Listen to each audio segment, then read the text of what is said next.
മൈതാനത്തിന്റെ പ്രത്യേകത.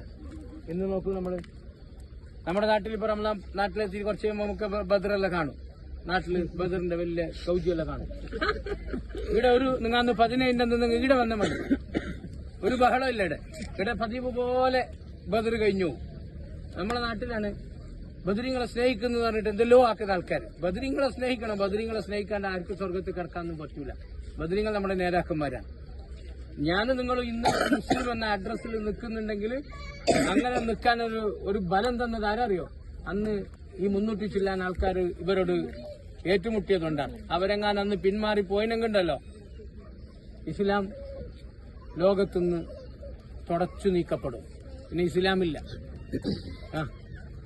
അവരന്ന് ജീവൻ കൊടുത്തിട്ടാണ് ഞാനും നിങ്ങൾ ഇന്നലെ മുസ്ലിമായിട്ട് നിൽക്കുന്നത്. പിന്നെ നമുക്ക് അവരെ സ്നേഹിക്കാണ്ട് സ്വർഗത്തിലേക്ക് എത്താൻ പറ്റുമോ? ഒരിക്കലുമില്ല. നമ്മുടെ നേതാക്കന്മാരാണ്. സ്വർഗത്തിൽ നമുക്ക് മുന്നേ പോയവരാണ്. സ്വർഗത്തിൽ എങ്ങനെ പോകണമെന്ന് നമുക്ക് കാട്ടിത്തന്നവരാണ് ബദരീങ്ങൾ. നമുക്ക് അവരോടുള്ള മഹബത്ത്, റസൂല പറഞ്ഞു അവരെ ചീത്ത പറഞ്ഞ നരകത്ത് പോന്നു. ബദരീങ്ങളോട് അല്ല പറഞ്ഞു, നിങ്ങളേന് മരിക്കോളം വേറെ എന്തെങ്കിലും തെറ്റ് ചെയ്തെങ്കിൽ പോലും ഞാൻ നിങ്ങളെ ശിക്ഷിക്കലാണ്. ബദരീങ്ങൾ എത്രയോ കൊല്ലം ജീവിച്ചിന് യുദ്ധത്തിൽ പങ്കെടുത്ത ബാക്കിയുള്ള ആള്. അവരോട് പറഞ്ഞെന്തറിയോ? ശിഷ്ടകാല ജീവിതത്തിൽ നിങ്ങൾ എന്തെങ്കിലും തെറ്റ് ചെയ്തെങ്കിൽ പോലും ഞാൻ നിങ്ങളെ ശിക്ഷിക്കല. കാരണം നിങ്ങൾ യുദ്ധത്തിൽ പങ്കെടുത്തു, ബദറിൽ പങ്കെടുത്തു. അതുകൊണ്ട് അള്ളാഹ് അങ്ങനത്തെ ഒരു സ്ഥാനം കൊടുത്തില്ല. അവരെന്നെ നേതാക്കന്മാർ. പക്ഷെ അവരെ സ്നേഹിക്കേണ്ട എങ്ങനെ അറിയോ? യുദ്ധം നടന്ന ദിവസം പത്തിരി നെയ്ച്ചോറുണ്ടാക്കിയിട്ടൊന്നും അങ്ങനെയൊന്നും സഹിക്കാൻ പറ്റില്ല. അതെല്ലാം ആർക്കും കഴിയും. പത്തിരി നെയ്ച്ചോറെല്ലാം ഉണ്ടാക്കി കൊടുക്കാൻ ആർക്കും കഴിയാത്ത. അങ്ങനെയല്ല മഹബത്ത് എങ്ങനെ അറിയോ? ഇവിടെ രക്തം ചീന്തിയ 14 ആളുകള് അവര് ഒരു ആദർശത്തിന് വേണ്ടിയിട്ടാണ് ജീവിച്ചത്. ഒരു ആദർശം.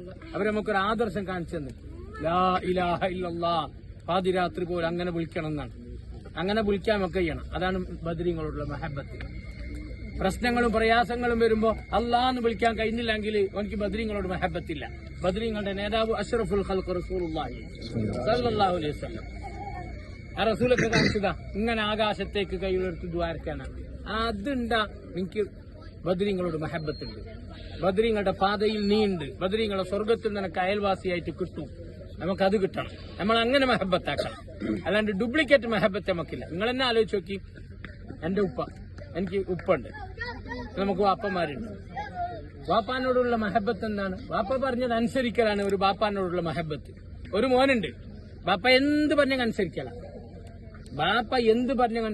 ബാപ്പാക്ക് എപ്പ് എതിര് ചെയ്യും. പക്ഷേ അവന് ബാപ്പ മരിച്ചെന്ന് കറക്റ്റ് ആ ഡേറ്റ് നോക്കിയിട്ട് അവന്റെ ചങ്ങായിമാർക്കെല്ലാം എന്തെങ്കിലും ബിരിയാണി വാങ്ങിയിട്ട് കൊടുക്കും. ബാപ്പ മരിച്ചെന്ന് ആ ഡേറ്റ് നോക്കിയിട്ട് ചങ്ങായിമാർക്കെല്ലാം ബിരിയാണി വാങ്ങിക്കൊടുക്കും. ആ മോന് ബാപ്പാനെ സ്നേഹിക്കുന്ന മോനെന്ന് നമ്മൾ ആരെങ്കിലും പറയും? ജീവിതകാലത്ത് ബാപ്പ പറഞ്ഞത് ഒന്നും എടുത്തിട്ടില്ല. എപ്പം ബാപ്പാനെ കണ്ണുനീര് കുടിപ്പിച്ചതേ ഉള്ളൂ. പക്ഷെ മരിച്ചിട്ടാകുമ്പോ കറക്റ്റ് ബാപ്പ മരിച്ച ദിവസം നോക്കിയിട്ട് 10 ആൾക്ക് ബിരിയാണി വാങ്ങിയിട്ട് കൊടുക്കും. അവന് ബാപ്പാനെ സ്നേഹിക്കുന്ന മോന അല്ല. ബാപ്പാനെ സ്നേഹിക്കല് ബാപ്പ ഹയാത്തുള്ള കാലത്ത് ബാപ്പ പറഞ്ഞത് കേൾക്കണം. അതാണ് ബാപ്പാനോടുള്ള സ്നേഹം. റസൂലുള്ളാഹിനോടുള്ള സ്നേഹവും ബദരീങ്ങളോടുള്ള സ്നേഹവും അവർ കാട്ടിത്തന്നൊരു ലൈഫ് സ്റ്റൈലുണ്ട്. അതിനമ്മ ക്യാച്ചാക്കണം, അതിനമ്മ ഫോളോ അപ്പ് ആക്കണം. ഇവിടെ 14 ആളുകൾ കുടുംബ പ്രശ്നത്തിന് തമ്മിൽ തല്ലിയതല്ല, സ്വത്ത് തർക്കത്തിന് തമ്മിൽ തല്ലിയതല്ല, വേറെന്തെങ്കിലും പ്രശ്നമല്ല. ഒരു പ്രശ്നം എന്താ അറിയോ? ഒരു ടീം പറയുന്നു ലാ ഇലാഹ ഇല്ലല്ലാഹ് എന്ന് പറഞ്ഞെങ്കിൽ ആകാശത്തേക്കല്ലാണ്ട് കൈ ഉയർത്തി ദ്വാരക്കാൻ പാടില്ല. വേറെ ആരോട് ദ്വാരുന്നോടാണ്. മറുഭാഗത്ത് ഇപ്പുറത്തുള്ളവർ പറയുന്നത് അങ്ങനല്ല, അള്ളഹാനോട് ദ്വാരക്കാം, ഇബ്രാഹിം നബീനോട് ദ്വാരക്കാം. അല്ല, പാടില്ല. അതിന്റെ പേരിലാണ് ഇവിടെ യുദ്ധം നടന്നത്. ഈ ആദർശത്തിന്റെ പേരിലാണ്. ഇതൊരു ആദർശ യുദ്ധമാണ്. നമ്മൾ ആരുടെ കൂടെ? ബദരീങ്ങൾ കാട്ടിത്തന്ന അള്ളാന്ന് വിളിക്കുന്ന ടീമിന്റെ കൂടെയാണോ? അല്ല, ഇവിടെ ബദരീങ്ങളെ കൊല്ലാൻ വന്ന അബൂജഹലിന്റെ കൂടെയാണോ? ഏത് ആദർശമാണ് നമ്മുടേത് എന്ന് നമ്മൾ അന്ന് ആലോചിച്ചാൽ മതി. ഞാൻ എന്റെ റസൂല് എന്റെ നേതാക്കന്മാരായ ബദരീങ്ങളുടെ കൂടെയാണ്. എന്ത് പ്രതിസന്ധി വന്നെങ്കിലും അള്ളാന്നല്ലാണ്ട്